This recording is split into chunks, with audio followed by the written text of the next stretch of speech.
Hello students, welcome to equilibrium science hub. आपण बघत होतो क्लास 10 चा सायन्स आणि त्यामध्ये आपण स्टार्ट केली आहे पिरियडिक क्लासिफिकेशन ऑफ एलिमेंट्सची एक्सरसाइज. एक्सरसाइज मधला नेक्स्ट क्वेश्चन बघा.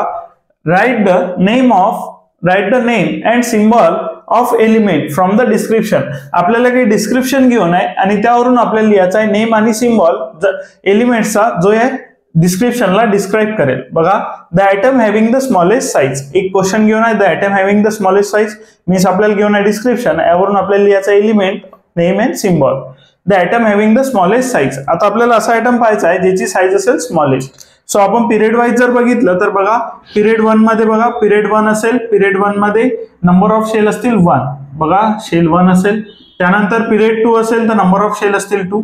बघा, अकॉर्डिंग टू पिरियड बघत जो तर नंबर ऑफ शेल असेल 2. सो जसं आपण डाऊन द ग्रुप येऊ तर लक्षात येईल आपल्याला की पिरियड 1 मध्ये 1 शेल आहे, त्यानंतर पिरियड 2 मध्ये सेकंड 2 शेल्स आहेत, पिरियड 3 मध्ये असतील 3rd शेल, पिरियड 4 मध्ये असतील 4 shells. Means number of shell increase करत आहे जेव्हा आपण येतो डाऊन द ग्रुप. बघा, डाऊन द ग्रुप येताना नंबर ऑफ शेल्स करतात इन्क्रीज, आणि नंबर ऑफ शेल्स जेव्हा इन्क्रीज करत असेल ऍटॉमिक साइज होत जाईल increase. Means smallest atomic size त्याचा असेल ज्याच्यात नंबर ऑफ शेल्स कमी असतील, आणि नंबर ऑफ शेल्स पिरियड 1 मध्ये 1. बघा, आता पिरियड 1 मध्ये नंबर ऑफ शेल 1 आहे, सो याच पिरियडचा असेल सर्वात कमी ऍटॉमिक साइज. आता पिरियड 1 मध्ये एलिमेंट जर बघितले तर एक असेल हायड्रोजन आणि अदर असेल हेलियम. बघू शकता आता पिरियड 1 मध्ये एलिमेंट्स आहेत हायड्रोजन आणि हेलियम. आता हायड्रोजन मध्ये जो न्यूक्लिअर चार्ज आहे तो आहे 1 प्रोटॉन मुळे, आणि याच्या सराउंडिंग मध्ये रिव्हॉल्व करतात 1 इलेक्ट्रॉन. बघा, यामध्ये न्यूक्लियस मध्ये 1 प्रोटॉन असेल आणि याच्या सराउंडिंग मध्ये असेल 1 इलेक्ट्रॉन इन द शेल. त्यानंतर जर हेलियम बघितला तर हेलियम मध्ये असतील 2 प्रोटॉन्स आणि याच्या सराउंडिंग मध्ये रिव्हॉल्व करतील 2 इलेक्ट्रॉन्स. सो बघा, आता दोघांमध्ये 1-1 शेल प्रेझेंट आहे, मीन्स दोघांपैकी एकाचा जो साइज असेल तो स्मॉलेस्ट असेल. आता आपल्याला विचारला स्मॉलेस्ट साइज, स्मॉलेस्ट म्हणजे सर्वात कमी. सो हायड्रोजनवर जो चार्ज आहे तो आहे 1 प्रोटॉन मुळे, आणि हेलियमवर जो चार्ज आहे न्यूक्लिअर चार्ज तो आहे 2 प्रोटॉन्स मुळे. हायड्रोजनचा न्यूक्लिअर चार्ज 1 प्रोटॉन मुळे आहे, तेच हेलियमचा न्यूक्लिअर चार्ज असेल 2 प्रोटॉन्स मुळे. So nuclear charge in helium is greater. आता न्यूक्लिअर चार्ज हेलियम मध्ये ग्रेटर असेल तो ग्रेटर फोर्स ऑफ अट्रॅक्शनने इलेक्ट्रॉन्सला स्वतःकडे अट्रॅक्ट करेल, आणि ग्रेटर फोर्स ऑफ अट्रॅक्शनने इलेक्ट्रॉन्सला स्वतःकडे अट्रॅक्ट करेल as compare two hydrogen. So smallest size असेल हेलियमचा. बघा, शेल नंबर तर सेम आहे पण फोर्स ऑफ अट्रॅक्शन हेलियम मध्ये जास्त लागला, सो स्मॉलेस्ट साइज असेल हेलियमचा. So the item having the smallest size is helium. Answer असेल बघा, आन्सर असेल helium. The item having the smallest size is helium and represented by He. बघा, symbol असेल He आणि एलिमेंट असेल हेलियम, सिम्बॉल असेल He. बघू शकता तुम्ही. फर्स्ट क्वेश्चन आपण बघितला the item having the smallest size. Next question बघा, the item having the smallest atomic mass. आता आपल्याला सांगायचं आहे ऍटॉमिक मास स्मॉलेस्ट कशाचा असेल. आता जर ऍटॉमिक मास बघितला आपण तर ऍटॉमिक मास डिपेंड करते न्यूक्लियसवर. न्यूक्लियस मध्ये जितके number of protons and number of neutrons असेल त्यावर डिपेंड करेल ऍटॉमिक मास. आता atomic mass of electron is very less than protons and neutrons. Means इलेक्ट्रॉनवर ऍटॉमिक मास डिपेंड करत नाही, ऍटॉमिक मास डिपेंड करते protons and न्यूट्रॉन्सवर.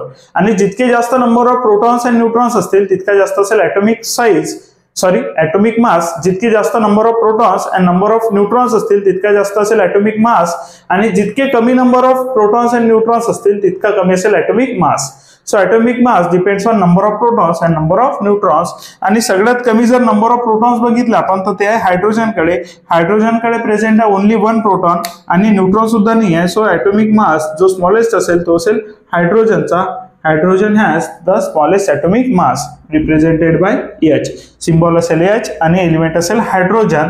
So hydrogen having the smallest atomic mass because it presents only 1 proton. यामध्ये 1 proton present आहे आणि neutron सुद्धा नाही आहे. मीन्स हायड्रोजनचा मास डिपेंड जे करते ते डिपेंड करते ओनली 1 प्रोटॉनवर. सो याचा मास असेल स्मॉलेस्ट ऍटॉमिक मास. बघू शकता.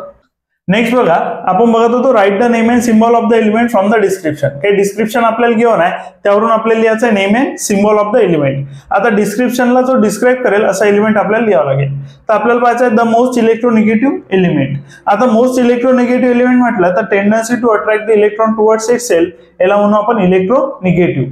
आता इलेक्ट्रोनिगेटिव्ह बघा, पहिले तर बघून घेऊ डाऊन द ग्रुप. आता जेव्हा आपण डाऊन द ग्रुप जातो ईच टाइम काय होते एक न्यू शेल ऍड होत जाते, आणि ईच टाइम जर एक न्यू शेल ऍड होत जाईल तर न्यूक्लियस पासून द आउटर मोस्ट शेलचं जे डिस्टन्स आहे ते होत जातं जास्त मीन्स जे डिस्टन्स आहे ते ग्रेटर होत जातं फ्रॉम द न्यूक्लियस. बघा आता न्यूक्लियस पासून आउटर मोस्ट शेलचं डिस्टन्स झालं इन्क्रीज, तर इलेक्ट्रोनिगेटिव्हिटी करेल decrease, because tendency to attract the electron होऊन जाईल कमी, बिकॉज जे nuclear force of attraction outermost शेलवर लागायला पाहिजे ते लागत नाही आहे, because of increase in shell. Number of shell increase करेल, न्यूक्लियर फोर्स ऑफ अट्रॅक्शन तर इंक्रीज करेल.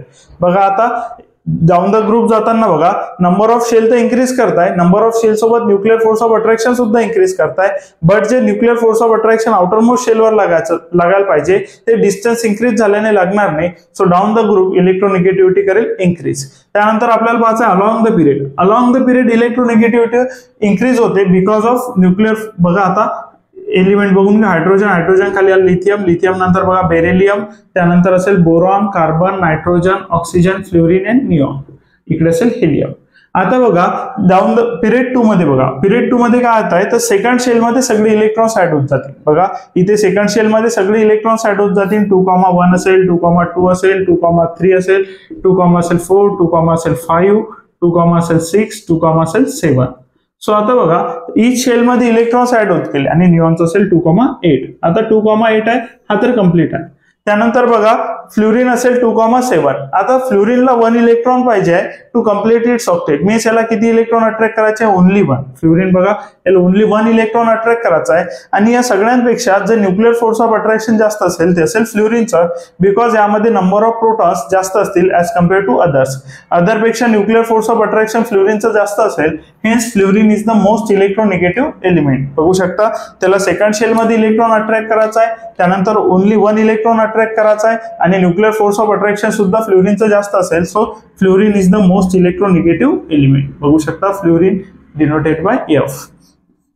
त्यानंतर पाहायचा आहे the noble gas with smallest atomic radius. ज्याची ॲटॉमिक रेडियस स्मॉलेस्ट असेल असा नोबल गॅस लिहायचा आहे. सो बघा जो आपण नोबल गॅसेस लिहून घेऊ सुरुवातीला. बघा नोबल गॅसेस असतील बघू शकता तुम्ही helium, neon, argon, krypton, xenon and radon. तर यामध्ये बघा नंबर ऑफ शेल असेल 1, यामध्ये असेल नंबर ऑफ शेल 2, यामध्ये असेल नंबर ऑफ शेल 3, यामध्ये नंबर ऑफ शेल असेल 4. जसं आपण डाऊन द ग्रुप जाऊ तसे नंबर ऑफ शेल करेल इन्क्रीज. आता बघू शकता नंबर ऑफ शेल हेलियम मध्ये ओनली 1. हेलियम मध्ये नंबर ऑफ शेल 1 असल्याने काय होईल तर यामध्ये जे ॲटॉमिक साईज आहे ते असेल स्मॉल आणि ॲटॉमिक साईज जर स्मॉल असेल तर ॲटॉमिक रेडियस सुद्धा असेल small. So smallest atomic radius जर बघितली तर ते असेल हेलियमची, because it has only 1 shell. Number of shell increase करेल, ॲटॉमिक रेडियस इन्क्रीज करेल, ॲटॉमिक साईज सुद्धा इन्क्रीज करेल जेव्हा नंबर ऑफ शेल्स करतात increase. So smallest atomic radius असेल हेलियमची. बघू शकता तुम्ही हेलियम विच इज He. बघा हेलियम विच इज He. त्यानंतर आपल्याला पाहायचं आहे the most reactive non metal. जर the most reactive non metal म्हटलं तर पुन्हा बघा पी ब्लॉक मध्ये यावं लागेल. पी ब्लॉक मध्ये प्रेझेंट असतात नॉन मेटल्स. आणि बघा जर तुम्ही बघितलं मोस्ट रिएक्टिव्ह नॉन मेटल्स तो सुद्धा असेल fluorine, because it has greater tendency to attract the electron, plus त्यामध्ये न्यूक्लियर फोर्स ऑफ अट्रॅक्शन जास्त आहे. त्यामुळे जो मोस्ट रिएक्टिव्ह नॉन मेटल असेल तो असेल फ्लोरीन. पुन्हा होऊ शकतं फ्लोरीन, दॅट इज F.